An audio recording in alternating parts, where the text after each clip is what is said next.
"With all due respect, Congresswoman, you don't even understand the basics." Kash Patel's voice cut through the studio air, thick with that smug confidence only he could summon. He leaned into the microphone, lips curled in a practiced smirk, the kind meant to dismiss rather than debate. In that instant, you could almost feel his certainty that the crowd was with him, that the cameras were his allies, that this was just another easy takedown for the self-styled master of political combat, and for a heartbeat he was right. A few scattered chuckles rippled through the audience, the kind of nervous laughter that carries more tension than amusement. A handful of eyebrows lifted, as if viewers at home and in the studio alike were waiting to see how she would take it. But then, silence. Sharp, unyielding, a silence that seemed to stretch longer than the moment itself. The camera panned to Jasmine Crockett. She didn't flinch. No stumble, no awkward laugh to diffuse the sting. No reflexive retort rushed out in defense. Instead, her eyes narrowed just slightly, a glint of steel beneath her calm. Her posture straightened, shoulders squared, and she let the weight of the insult settle in the room without a single word. In that quiet, Patel believed he had won. In that quiet, millions watching thought the young congresswoman might fold. But the silence was deceptive. It wasn't hesitation, it was calculation. She wasn't absorbing the hit, she was setting the trap. And the longer she held that silence, the more power shifted away from Patel's booming arrogance and into her controlled composure. The narrator's voice cut in, steady and charged with tension. The second Kash Patel thought he had her cornered. The room shifted. The shift wasn't loud. It wasn't a dramatic gasp or a storm of applause. It was subtler, sharper, a collective sense that something unexpected was about to happen. The kind of moment when the air itself feels like it's bracing for impact. And as Crockett finally leaned toward her microphone, the audience leaned too. Every chuckle died in the throat, every smirk faded, every eye fixed on her. Because what came out of her mouth next left even Patel speechless. This wasn't just another televised panel, it was prime time, live and raw. Millions of eyes, locked on screens across the country, watching every word, every gesture, every pause. In living rooms, bars, and dorms, people leaned in, not for policy nuance but for the spectacle of politics turned theater. This was America's gladiatorial arena, where reputations could be made or destroyed in the span of a single sentence. Kash Patel thrived in this space. He had built his brand on it, the bulldog who barked louder, hit harder, and never backed down. To his supporters, that style made him fearless. To his critics, it made him reckless. Either way, Patel was known as the man who turned discussions into confrontations, who smirked while others stumbled, who wielded interruption like a weapon. He walked into this debate certain he would dominate, because domination was his act, his comfort zone, his script. Across from him sat Jasmine Crockett, a figure many still underestimated. She was the new kid, a congresswoman whose resume carried substance but whose national presence was only just beginning to register with mainstream audiences.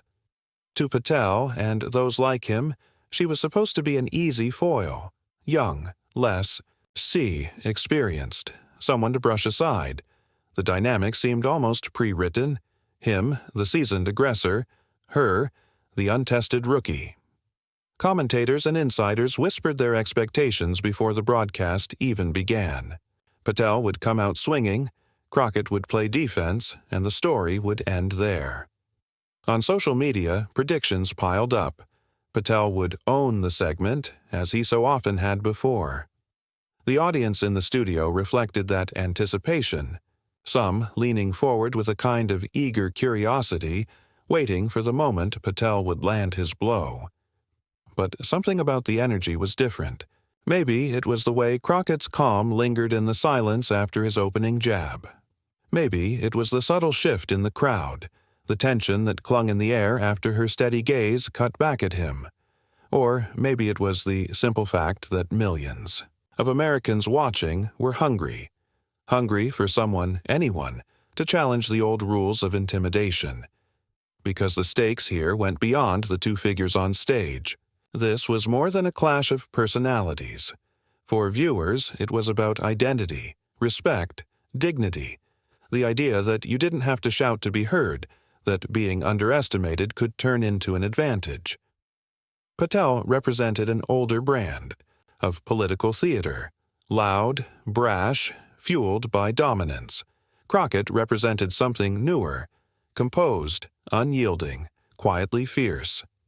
Every second on air added to the weight of the moment. For Patel, failure meant a crack in his carefully cultivated armor.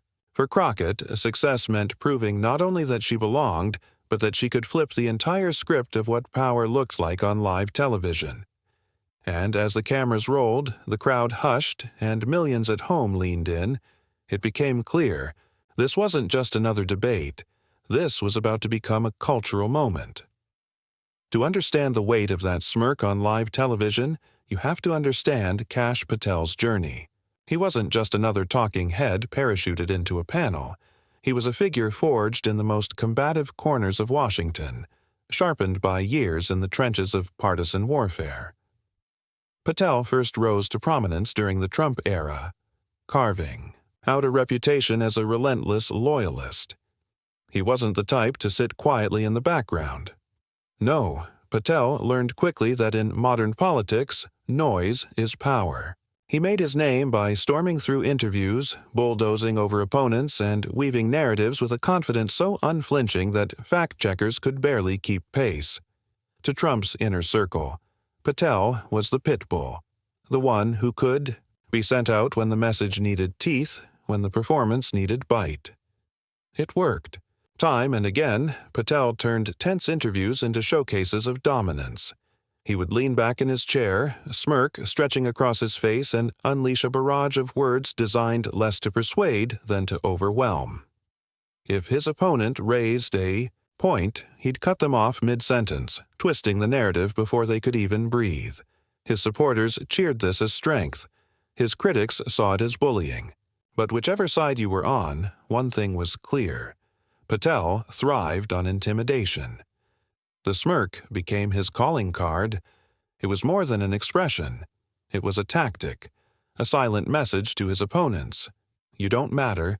Your words don't matter. I'm in control here. Combined with his booming interruptions, it created an aura of invincibility. The performance became predictable but effective. By the time an opponent realized they were trapped, Patel had already stolen the moment, seizing headlines and shaping sound bites. But behind that facade of control, there were cracks. They weren't obvious to the casual viewer, but those who watched closely saw the pattern. Patel's overconfidence sometimes led him too far.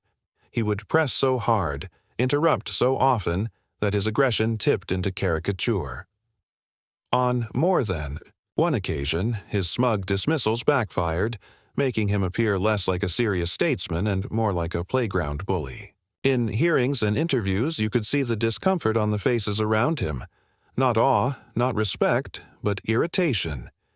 Yet, Patel never adjusted. Why would he? The tactic had carried him through some of the most chaotic years in Washington. For a man who had sat at the table with power, who had enjoyed the proximity of the White House spotlight, the formula seemed unbreakable. Speak louder, push harder, smirk wider. For him, politics was less about persuasion and more about performance. And for years, the performance paid dividends. His allies praised him as fearless, as someone unafraid to say it like it is. The media kept booking him, knowing that wherever Patel appeared, fireworks followed. Controversy was his oxygen, and the stage was his arena. Whether you loved him or hated him, you couldn't look away.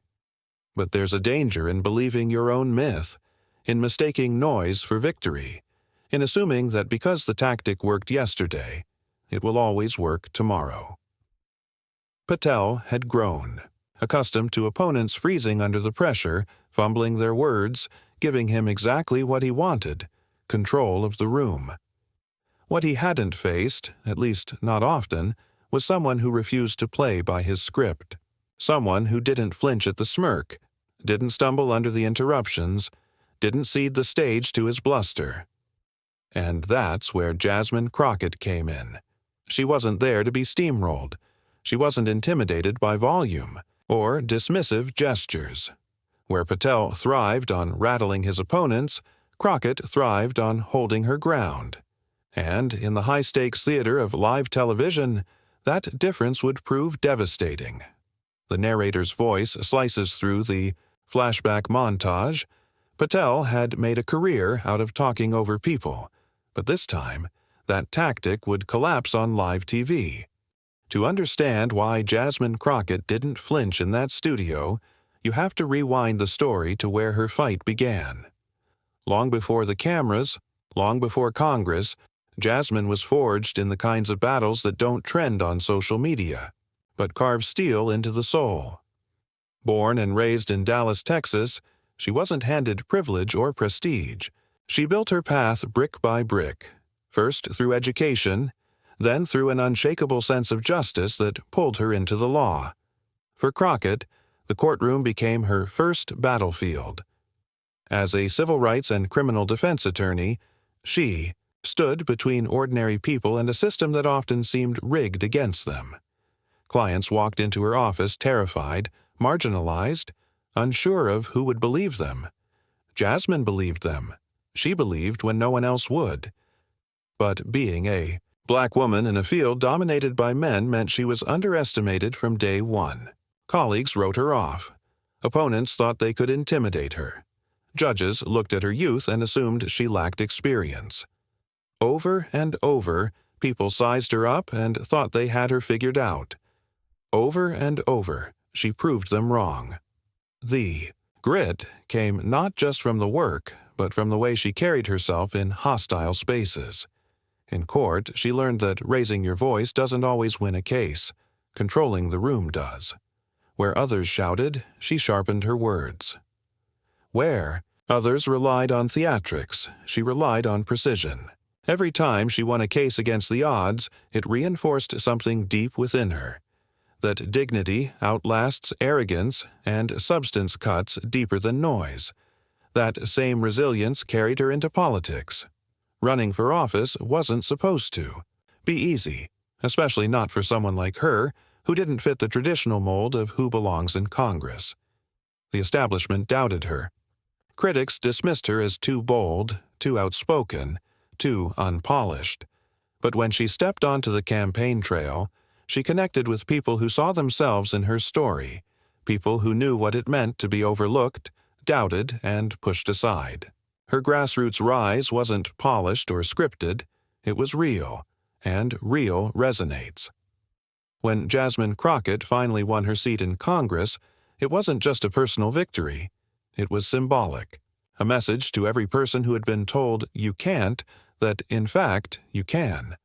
But walking the halls of power didn't mean the underestimation stopped. If anything, it intensified. Established figures looked down their noses at her. Cable. News hosts tried to bait her. Political opponents assumed she would be easy to rattle.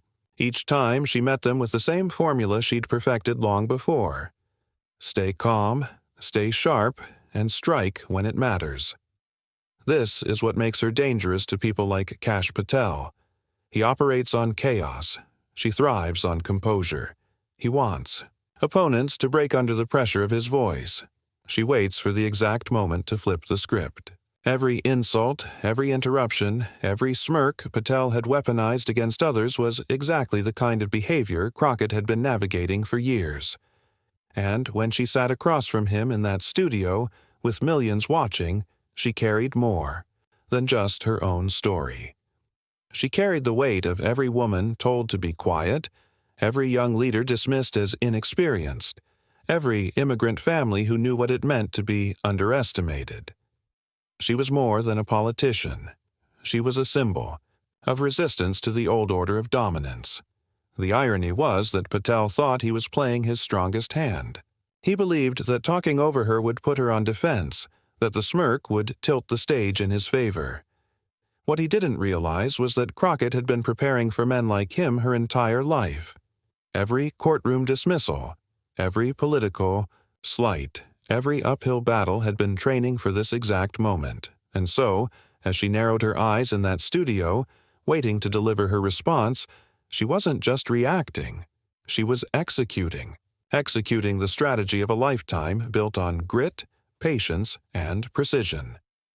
The narrator's voice steadies, carrying the weight of inevitability. What Patel didn't know was that Crockett had been preparing for men like him her entire life. The Hogg's silence after that line isn't just silence, it's anticipation. The stage has been set. The battle lines are clear, and the clash that follows will define not just who won the debate, but what kind of politics America is ready to embrace. The cue moment stretched as Patel, sensing the silence, decided to seize it. He leaned forward again, voice growing sharper, more forceful. "Congresswoman, with all due respect, you don't even understand the framework we're talking about here. This is basic. It's not complicated. It's politics 101. His words tumbled out fast, deliberate, each syllable aimed not at clarifying policy but at asserting dominance. He didn't pause long enough for her to respond. Each time Crockett lifted her mic slightly, Patel surged over her, his volume climbing, his cadence quickening. It was the oldest play in his book: suffocate the opponent with sound until they wither under the weight of it. The audience shifted uneasily. Some viewers in the studio let out low murmurs, the kind that aren't quite agreement and aren't quite disapproval, but signal collective discomfort. A few people even laughed nervously, unsure if they were watching a debate or demolition. Every interruption Patel hurled made the tension in the room heavier, thicker, almost unbearable. But Jasmine Crockett did not take the bait. She sat perfectly still, eyes fixed on him, her expression unreadable but unwavering. No eye rolls, no flustered scribbling of notes, no frantic attempts to cut in. She waited. And the longer she waited, the more obvious the contrast became. Patel's face flushed, his words sped up. His hands gestured wildly as though sheer force of motion would make his argument land. Next to him, Crockett looked like a statue carved from calm, her very stillness making his theatrics look louder, messier, more desperate. For the viewers at home, the image was stark. Patel, red-faced and domineering, trying to drown out his opponent, while Crockett radiated a patience that felt almost surgical. Every time Patel interrupted himself by lunging into another point, the anticipation only grew. People weren't asking if Crockett would respond. They were waiting to see how. Commentators watching in real time would later describe it as a reversal of power. Patel believed his interruptions placed him in control. But in reality, each raised decibel only highlighted Crockett's poise. The audience began to sense the imbalance. The murmurs grew. Someone in the crowd audibly sighed. The tide was shifting, and Patel, in his overconfidence, didn't notice. Finally, after what felt like an eternity of one-sided noise, Crockett moved. She adjusted her microphone, leaned slightly forward, and inhaled slowly. The studio fell into that peculiar kind of silence that isn't just quiet, it's suspense. Even Patel, mid-sentence, seemed to hesitate for a fraction of a second as he caught the shift in energy. The narrator's voice cuts in, carrying the tension like a drumbeat. And just when Patel thought he had the upper hand, Crockett unleashed the line that froze the room. The pause before it happened was almost unbearable. Patel, leaning hard on his trademark bravado, had just finished another barrage, his voice ringing with the kind of smug certainty he'd weaponized for years.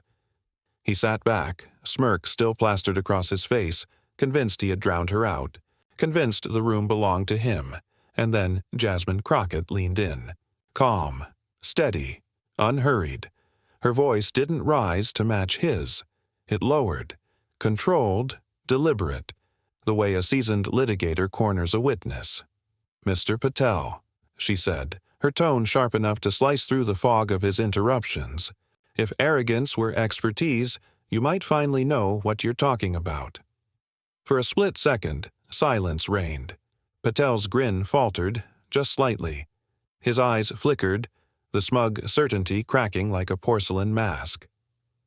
Then came the reaction, a ripple across the studio. A few gasps broke the air, sharp and audible. Then a sudden burst of laughter, followed by scattered applause that swelled into something undeniable. Crockett hadn't raised her voice. She hadn't needed to. Her words, delivered with surgical calm, detonated louder than any shout could. Have!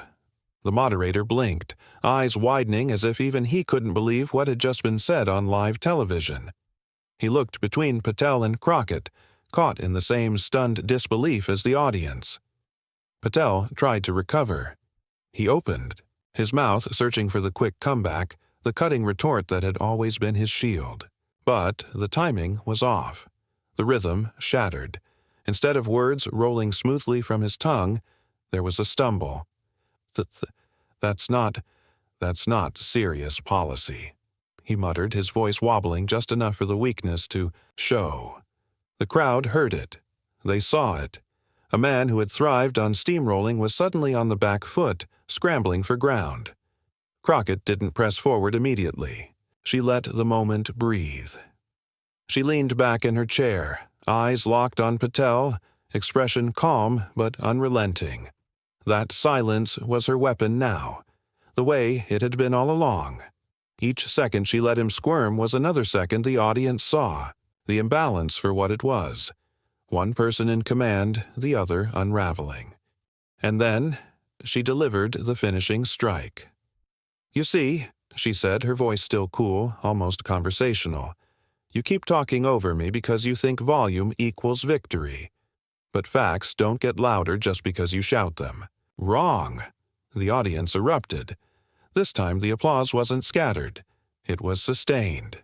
People clapped, some even whistled, while a wave of laughter rolled through the studio. Patel shifted uncomfortably in his seat, his smirk completely gone now, replaced by a flush creeping up his cheeks. The moderator's hand hovered near his notes, as if unsure whether to intervene or just let the electricity of the moment play out. This wasn't debate anymore. This was history being made in real time. Narration cut in, carrying the weight of the scene. It wasn't just a clapback. It was a demolition, executed with surgical precision. Patel attempted one last pivot, desperate to claw back the moment. He leaned forward again, words tumbling out. This isn't about me, Congresswoman. It's about policy. It's about results." But the momentum was gone. His cadence wavered, his confidence cracked. Every syllable seemed weaker than the last, like a fighter swinging wild after being caught squarely on the chin. Crockett didn't even need to speak again. Her earlier lines hovered in the air, replaying, in the minds of everyone present. The fact that she sat calm and collected while he flailed made her victory undeniable. The moderator finally interjected, his voice almost sheepish. Let's allow Congresswoman Crockett to finish her point." It was the ultimate reversal. Moments earlier, Patel had been dictating the tempo, cutting her off, controlling the rhythm. Now the authority in the room had shifted entirely. Even the moderator, once indulgent of Patel's interruptions, was compelled to protect Crockett's right to speak. She smiled faintly, not smug but resolute, as if to say, "I told you I could handle this." Then she leaned into the microphone once, more, her final point delivered with the clarity of someone who knew millions were watching. "I came here to talk about solutions. If Mr. Patel would rather put on a show, that's his choice. But the American people deserve substance, not theatrics." The crowd responded again, this time not with laughter but with a firm, approving applause. It was the sound of validation, of recognition. Crockett hadn't just countered Patel. She had transcended him, turning the spectacle into a statement. Patel sat back, lips pressed tight, his silence more damning than anything he could have said. The camera caught his face, eyes darting, smirk erased, composure shattered. For Crockett, it was more than a win in a single debate. It was a revelation of character. She had faced down the archetype of arrogance, the man who built a career on silencing others and dismantled him not by matching his chaos but by embodying its opposite. Calm intelligence against cheap theatrics, substance against spectacle, and, for the viewers at home, the millions watching across the country, it was a moment that resonated deeper than politics. They saw in her not just a politician, but a reflection of something they hungered for: dignity in the face of bullying, poise in the face of noise. The narration closed the moment with gravity.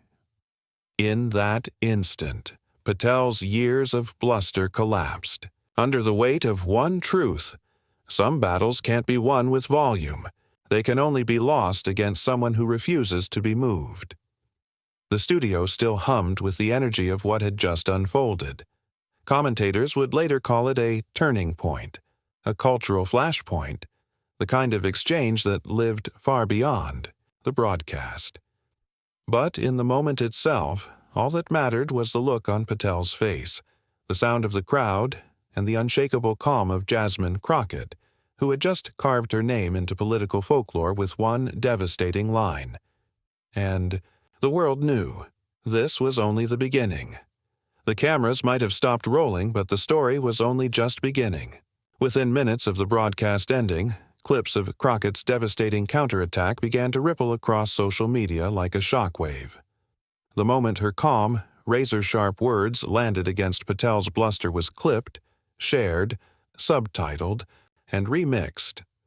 On Twitter, still the go-to battlefield for instant political reaction, hashtags erupted. Order Crockett demolishes Patel. Yak calm beats, chaos, and the more playful Sheikah smirk wiped off trended within the hour. Memes flooded every corner of the internet. One showed Patel's fading grin captioned, "That moment you realize you've been checkmated on live TV." Another juxtaposed Crockett's poised stare with a roaring lion, framing her as the hunter finally cornering her prey. TikTok users looped the clip with music. Some set her mic drop line to a bass drop. Others slowed it down for dramatic effect, like a sports highlight replayed from every angle. But the wave didn't stop with the memes. Prominent commentators jumped in.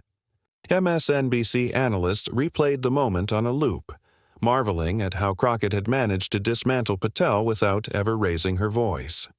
One pundit declared, "This is what composure looks like under fire."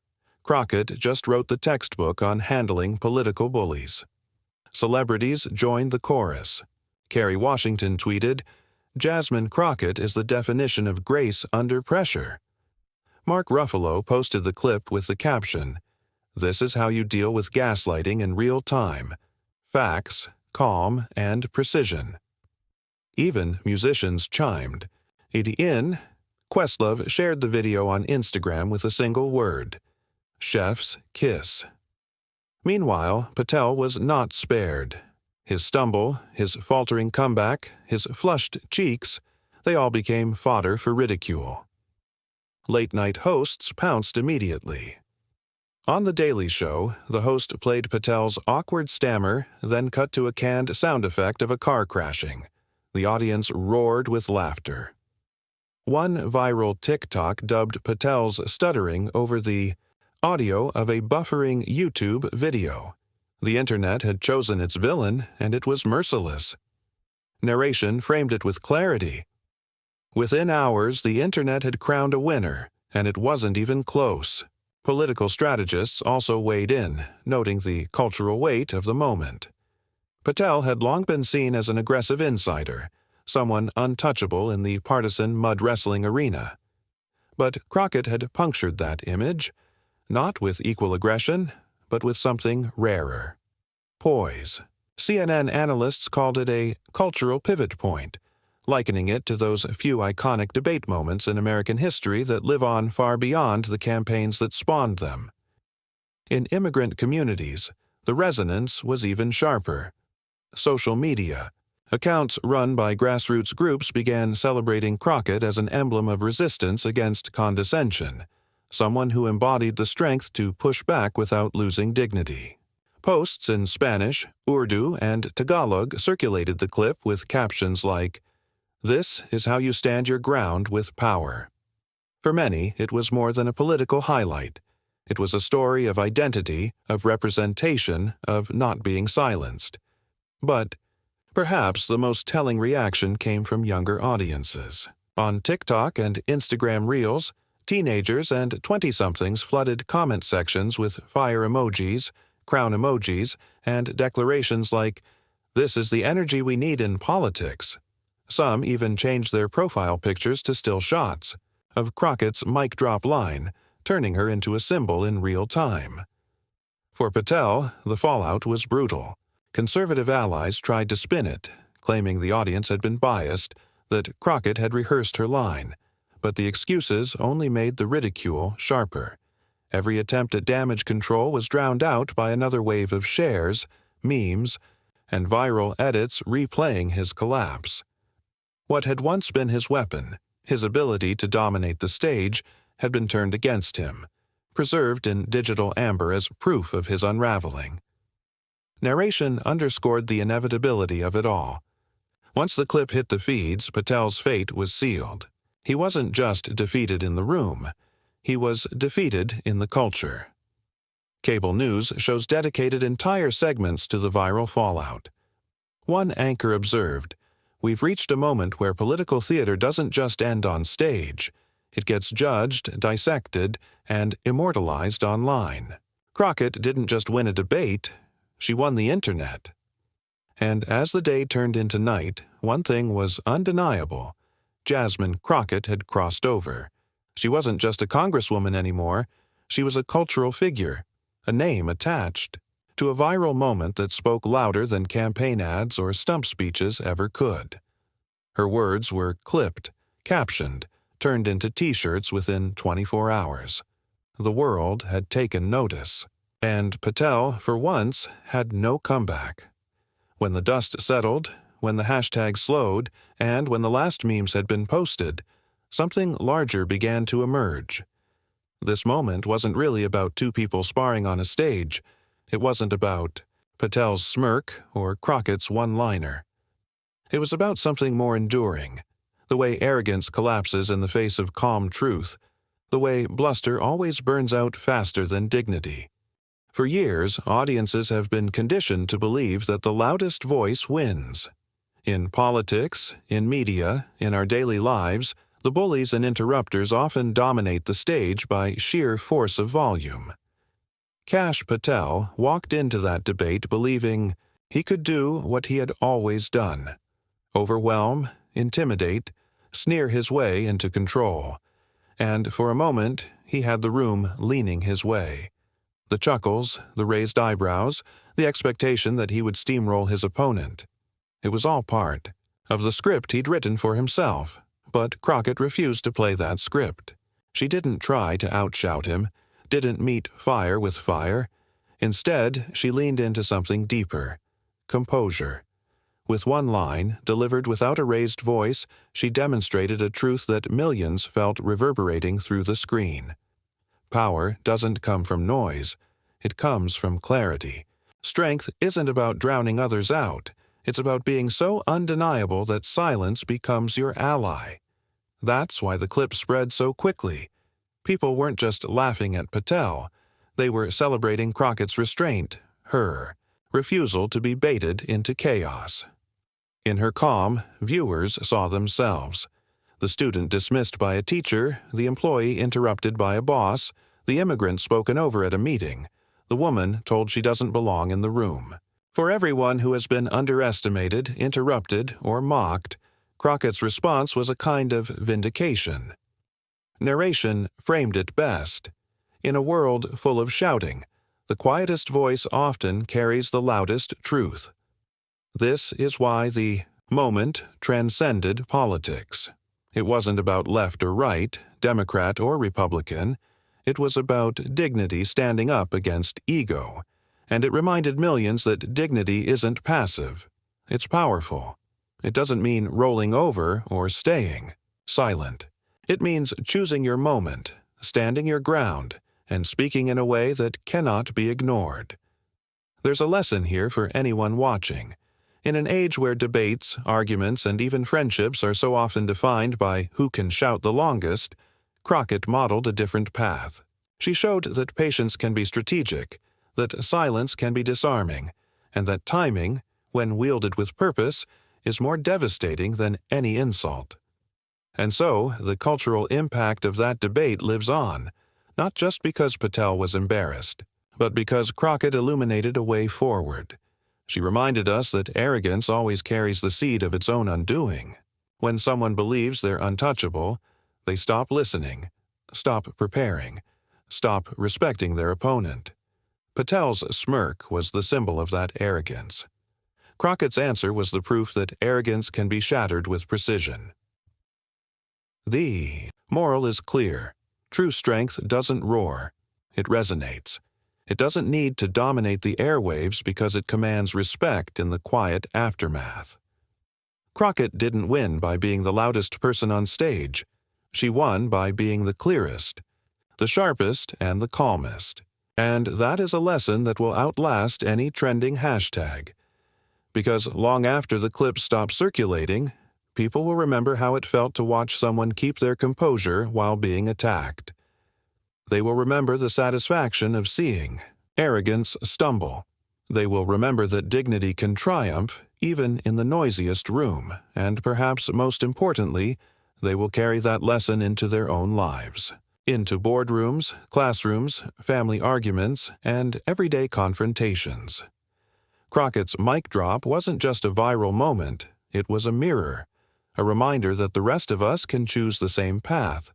We can choose calm over chaos, dignity over ego, truth over noise. And that is the kind of victory that outlives the spotlight. Jasmine Crockett didn't just win a debate, she reminded millions that courage speaks louder than arrogance. In one exchange, she flipped the script on years of political theater where intimidation too often passed for strength. Her words weren't just a comeback. They were a declaration that composure and clarity will always outlast empty noise. Moments like this stay with us because they reveal something timeless. They remind us of the power of keeping steady when others try to provoke. They remind us that true leadership isn't about volume, but about vision.